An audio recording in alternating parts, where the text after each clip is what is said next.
This is my 6 people in my audience.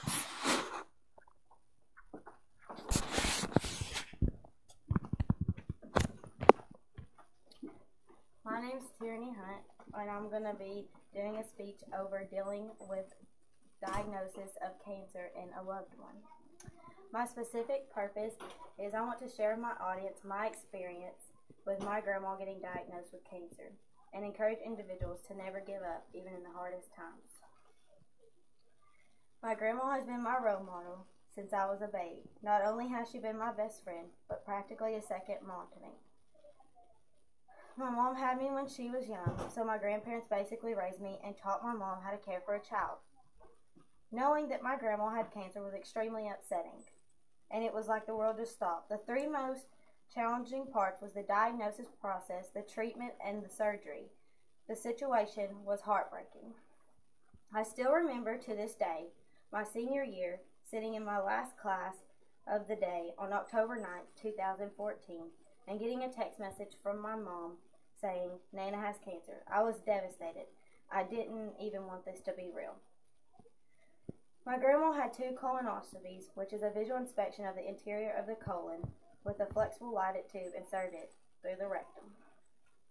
The first colonoscopy, the doctors weren't for sure. That's when Surgeon April Jackson stepped in and chose to perform surgery, and she found cancerous tissue and proceeded in giving a colostomy bag. The second colonoscopy was taken days later to make sure 100% it was cancer.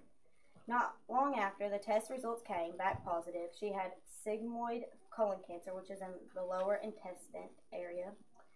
During February 2014, the long treatment process began. Our family was scared and worried. I have never been through anything like this.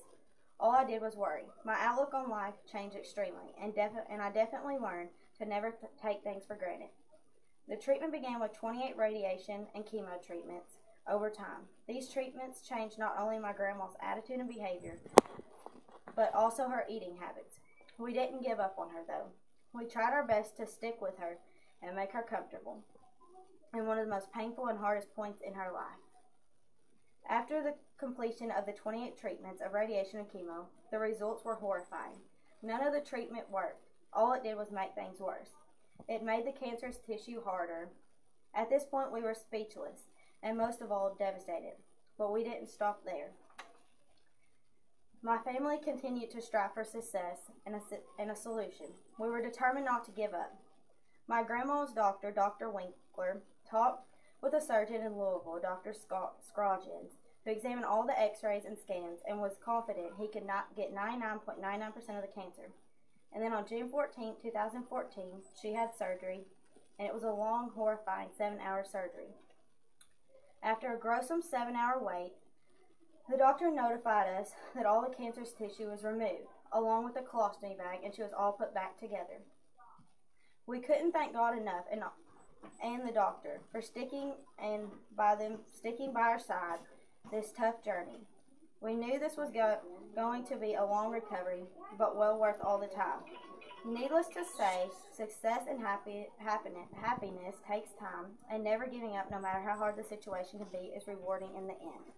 My grandma has been cancer-free for going on a year now. Since her surgery, she has returned back to the doctor, and everything has showed cancer-free.